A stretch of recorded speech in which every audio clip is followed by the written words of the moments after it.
So as I mentioned, a lot more vocabulary to take care of today.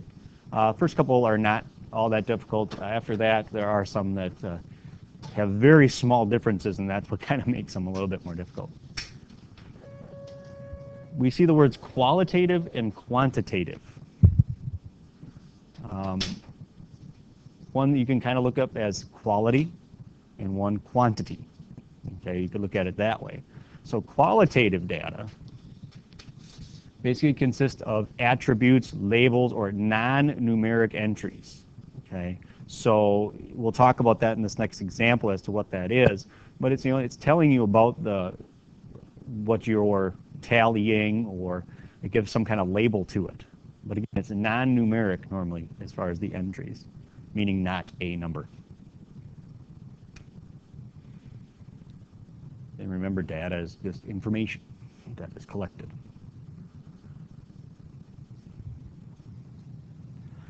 Well, if that's qualitative, quantitative, yeah, numerical, you can, numerical measures or counts, okay, tallies. Okay. So basically it's the non-number numerical versus the numerical is really all it boils down to.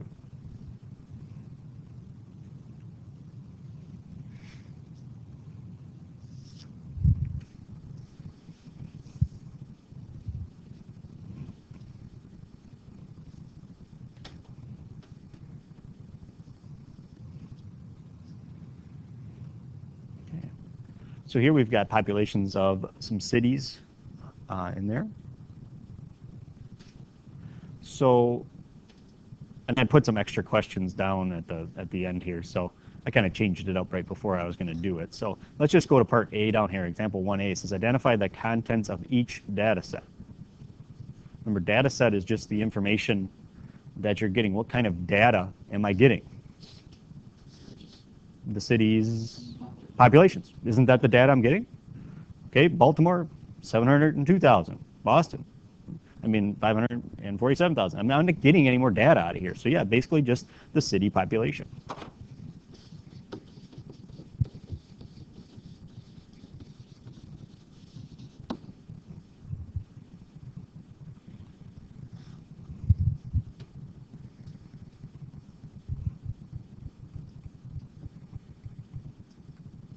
Or you could even say city and population if you want to look at it that way.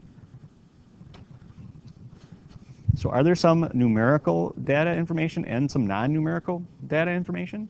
Yeah. There is. So what comes first here? Numerical. Well, what is actually numerical here is the population itself, correct? So the numerical is the population itself because it's a number. But let's face it, if I just put a bunch of numbers up there and that's all I put up there, you're really not learning a whole lot if I don't put what else on there. The city itself. If I don't put that there, if I cover these two up, that just looks like random numbers. You don't know what they're for. You don't know that there's a correlation to something that's non-numeric, okay? And the non-numeric basically is the city itself, okay? So if you really want to, you could almost look at this one, each data set, you could almost put a comma there. The city is a data set. There is information there, and the population is a data set, okay? There's information there. So which is qualitative then and which is quantitative? Of the data sets, we've got city and we've got population. Yeah.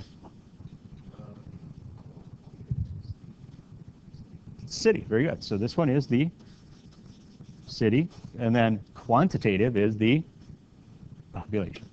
Now, more than likely, you probably could have jumped to that right off the bat. But seeing some of these are probably new words for you, I figured I would kind of walk you through it. Okay, what do we have for data? We've got the city, we've got the population. Okay, is there some numeric and some non? Yes, there was. And that kind of tells you which one's qualitative and quantitative. Okay. Questions on the difference between those two words. And that's why I chose to change that up. Those just got added, because as you can see, it's not even on mine. The questions aren't even on the one I have, because I changed it very recently. Okay, question? Nominal level of measurement and ordinal level of measurement. Nominal, what do you think of when you hear the word nominal? Okay. Nominate, okay. Ah, there's a good word. Minuscule.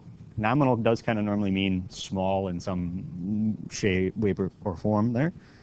Now, nominal. Well, what would be nominal in things like this? Well, again, you don't have to write all of this. Yeah, we're just going to have to get rid of it. There you go. Data that is qualitative only. So data at this particular level is categorized using names, labels, or qualities. The key here that makes it nominal, no mathematical computations can be made at this level. Okay. So in that last example, was there some nominal level of measurement in the last example we just had? Was there something I could not do a mathematical computation with? Was there data that I couldn't do anything with? Yeah, the cities. Okay. Again, whatever you need to write down, I'm not going to ask you to write all of that down at any time. So whatever is going to help you remember nominal.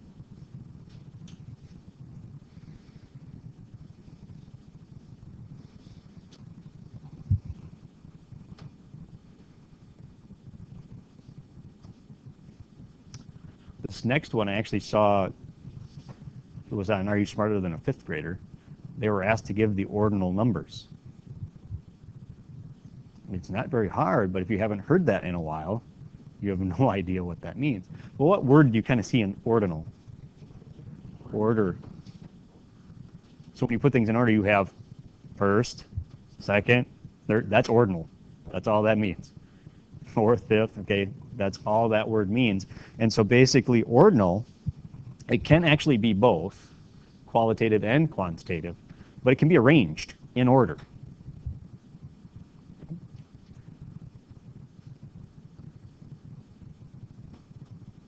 They kind of say that differences between the data are really not meaningful.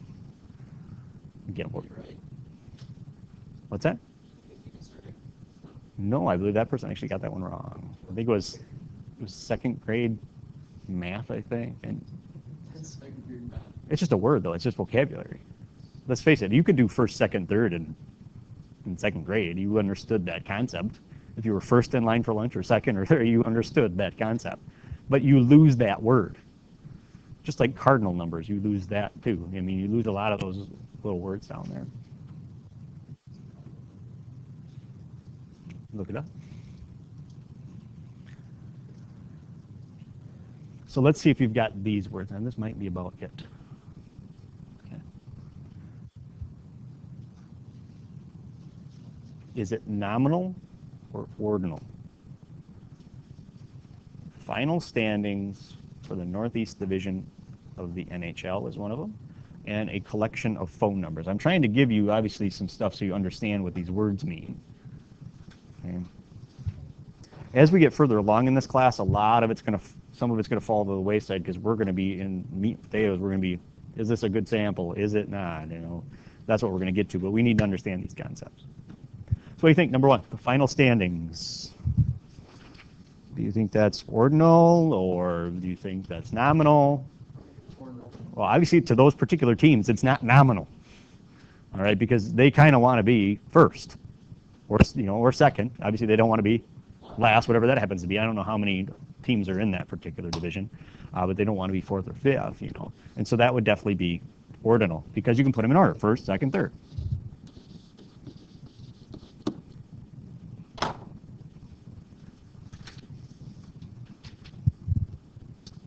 This next one, I figured some may argue this next one, because could you put phone numbers in numerical order? You probably could.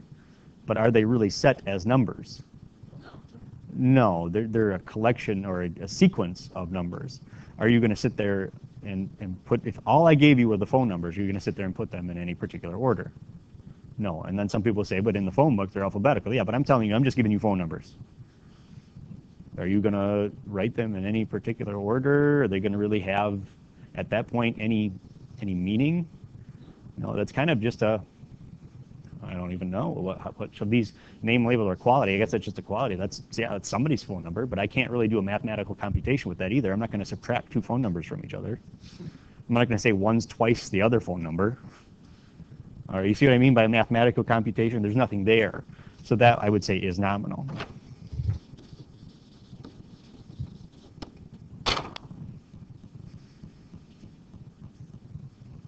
We'll use one more word, and then I am going to stop for today because I'm going to send you with a question to think about. We're going to do inherent zero. Okay. Basically, a zero that actually implies having none. Not all zeros imply none.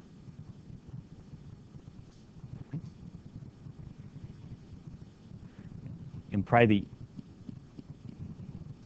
the easiest one to show you that it implies none is that if you have $0, that means you have no dollars, correct? And the easiest one for the opposite of that is what will happen this winter. If it's 0 degrees out, does that mean there's no heat at all? No, it doesn't mean absence of heat. Okay, it just means the measurement of heat is, less than 10, right? Because that 0 happens to just fall on a nice little number line that goes up and down on that thermometer, right? Okay, how about on $0? Well, a lot of times you're not going to talk necessarily negative dollars. Okay, it's not just a stop along the way. Okay, and then the question I'm going to leave with you then for tomorrow, and it'll prove important tomorrow, is so I'll just set it up. If you had $5 versus $10, you can flat out say that $10 is twice $5, correct? If you have 10 degrees Fahrenheit and 5 degrees Fahrenheit, is 10 degrees twice as warm as 5 degrees? Is the question that I want you to think about. And this is where you may have to fight your normal tendency on your answer to that question. Okay, is it twice? Okay. Yes. If they're in the same non-Kelvin units of measure. Yeah, if you change it to Kelvin, things go a little different. But think of that, we'll say Celsius, whatever, Fahrenheit, whatever you want to use. But 5 degrees and 10 degrees, just don't use Kelvin.